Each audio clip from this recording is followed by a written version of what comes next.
Hello lovies, welcome to my channel. For those of you who are new, I'm Gina, aka Gina Louise. On this channel we like to do upcycles, thrift flips, thrift hauls, and designer hacks. Today I'm taking a pair of Temu linen pants and my precious collection of vintage lace, and let's get started. I laid out the linen pants on a table and I'm taking all my pieces and I'm just playing around with them and arranging them and trying to figure out what I think looks best.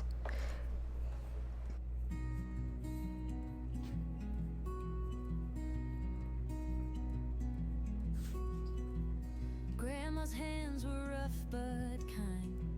Worked the needle through the time. She taught me stitches and told me tales of patchwork hearts and how love prevails.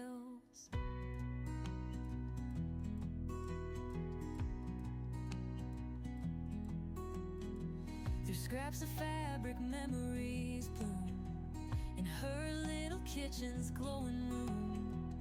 Her voice a thread that spun me whole as I stitched my heart and sewed my soul. Stitch by stitch I bring to life, colors dancing sharp as a knife.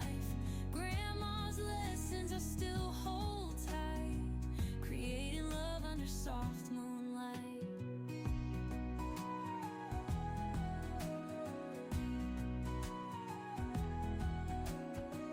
A button here seemed just so. With every piece I learned to grow. Life's not perfect, patterns to trace, but beauty hides in a patchwork place.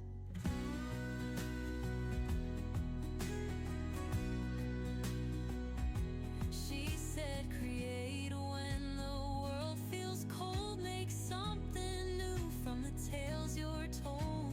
Thread your dreams and stitch them tall. Even the smallest seams can stand it all. Stitch by stitch I bring to life, colors dancing sharp as a knife. Grandma's lessons I still hold tight, creating love under soft moonlight. I bought this cotton tablecloth off of eBay and I thought that it would be pretty for me to cut out the embroidery parts and embellish these linen pants with it. It was sold for crafts because that stains that wouldn't come out of it, but I wanted to save some of the embroidery and use it. But you're going to see I decided to go a different way, and the embroidery from this tablecloth I end up using on a different project coming up.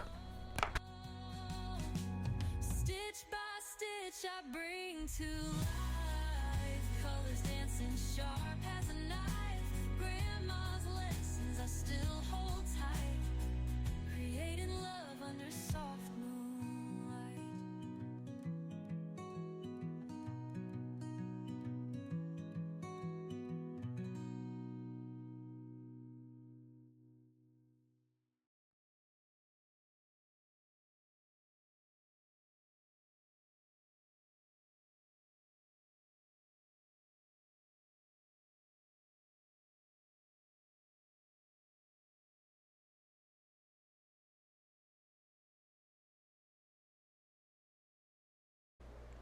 I did like this butterfly. I'm always like a fan of embroidery, but I really wasn't crazy of the colors of this embroidery. They were like oranges and light oranges, and that's not really my color.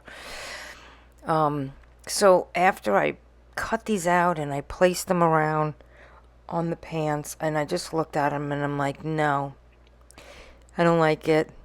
And I went with a more shabby chic look, as you will see, and I even went with more close to white color laces than the tea-stained ones, because you could see the color of the linen coming through and stuff, and that was kind of the tea stain look. So yeah, so I started to remove some of these beige ones, the tea stained ones, and I started to replace them. So everything you see right here was originally what I thought I was going to do, and I kept looking at it and I was like, no, I really not crazy about it. I don't like it. I think the areas where I have the whiter lace I like better. And I didn't like the orangey embroidery. So here it is. I ended up taking this off and using a whiter color laces. Here you go. And this is more of what I ended up doing right here. I just really wanted shabby chic looking pants. So that was it. The embroidery came off. Wasn't thrilled about the color, and my lighter laces and crochet went on. And I am super happy with the way it turned out. I took lace runners that I loved, and I wanted to just like make blocks on areas. So I would lay the lace runner across the leg, and then I would cut it at the side and pin it and sew it. And yeah, I just made different blocks going through, and I really loved the way it looked. Pieces that had scalloped edges, I would just leave the scallops there. I would sew about, I don't know, a quarter to a half inch away from the scallop so that it kind of fluttered on the pants when you walk. I cut an Amazon box, as you could see some of the cardboard sticking out over there in the pocket, and I line the inside of the pants with the cardboard pieces from the box, so when I pin it, I don't pin the two legs together. I also put it in the pocket so that I don't pin the pocket shut, because then I end up sewing them shut.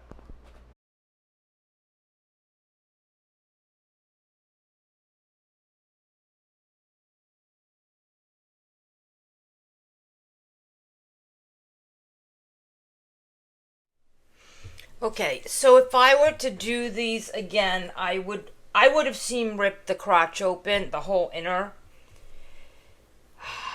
inner seam before I pinned all this. But it is what it is. I pinned it first. I was afraid that if I seam ripped it, that it would move around too much and I wouldn't have the correct placement. So I'm not unhappy with my decision of seam ripping it after, but it's gonna take me some time. So I'm gonna do that off camera. I'm gonna go and open up this whole area so that I can sew all this on. Okay, I seam ripped them open now. The whole inseam is open. And as you can see, my cardboard is in there and everything is pinned. And it's ready for me to take it over to my sewing machine. What I did do was I kept the crotch, the very center of these pants attached. I did not open the seam here.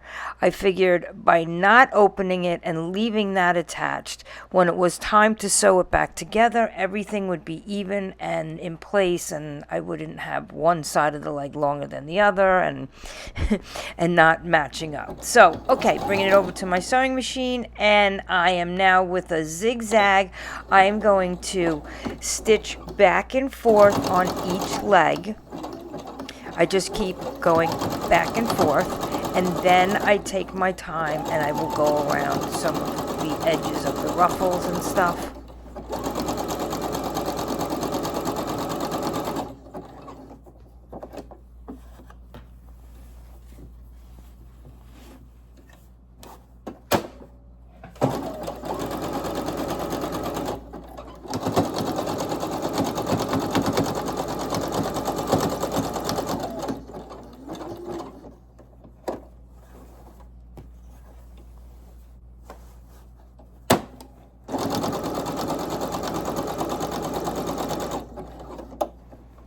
See how I keep going back and forth? Like I sew a little bit and then I turn the fabric over, then I sew across the leg. So right now I'm sewing across the leg. And then when I get to the edge of the lace, I will go turn it again and I will sew down the side a little bit and then I'll come across the leg again. And I just keep doing that back and forth. And then I will go and I will sew closer to the edge of each piece of lace.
I took a piece of scalloped lace and I put it at the bottom of the pant leg, and I let the scallop part just overhang past the hem of the linen pants just a little bit to give a little bit of a pretty flowy, fluttery lace at the bottom, which you will see here in a minute when I sew down to the bottom of this leg. You're going to see what I'm talking about.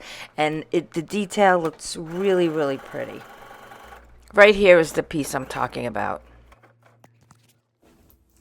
Hello, lovies. This is the part of my video where I stop and I interrupt you and I say, do you like what you see so far? And if you do, give me a thumbs up. And if you'd like to see more of this content, consider subscribing to my channel. It's free. It doesn't cost you anything. And if you hit the little bell on the side, it will let you know and give you a notification when I put up a new video. Thanks. So this is what I have so far. Here's the front. I have to close this up, and now I'll show you what I have on the back. So here's the back. I didn't want to overdo the back for several reasons. I felt if I did the entire back, it would be too much, and I also felt the weight would just be too heavy. And I still want to be able to wear these in the cooler months. They are linen. They're covered with all cool vintage lace. So I just really did the bottom. And now I'm going to take it over to, first I'm going to turn it inside out. I'm going to pin it, and I'm going to sew the inner seam closed, and then I'm going to model them for you. So I just wanted to show you that I kept the crotch together. I opened up the full legs all the way down, even the hem, but I kept this together so that when I sewed it back together, I had a guide and I didn't stitch it wrong where it would hang wonky on me, because these fit really nice, they hung nice, and I wanted them to look nice when I sewed them back together. So I have them inside out now, and I'm going to start pinning, but I'm going to start pinning from here all the way down to keep everything the way it was.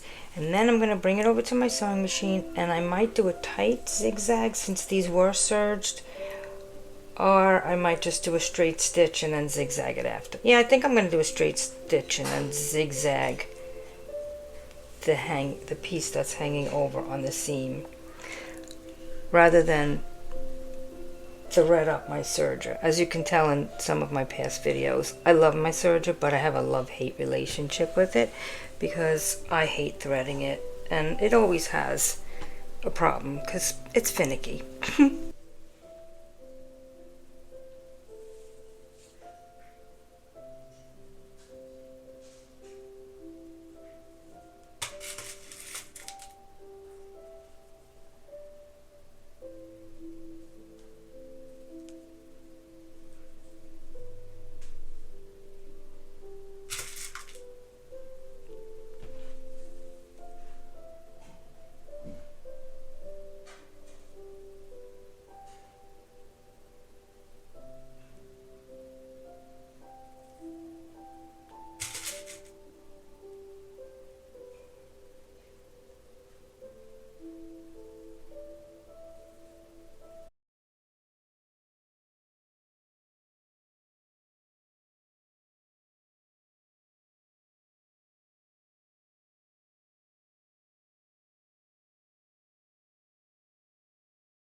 I just wanted to show you that any of the pieces that are laying over the seam, I'm just going to fold it over so that it flaps when I turn these right side out after I'm done sewing.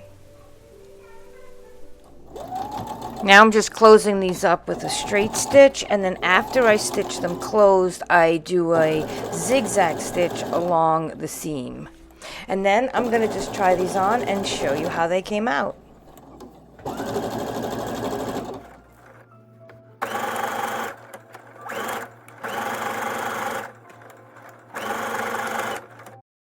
And now for the final results.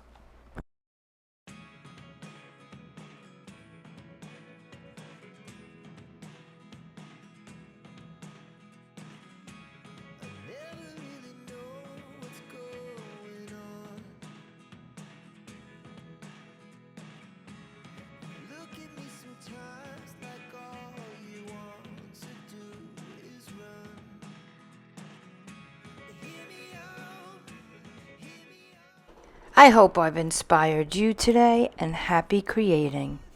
Thanks for watching.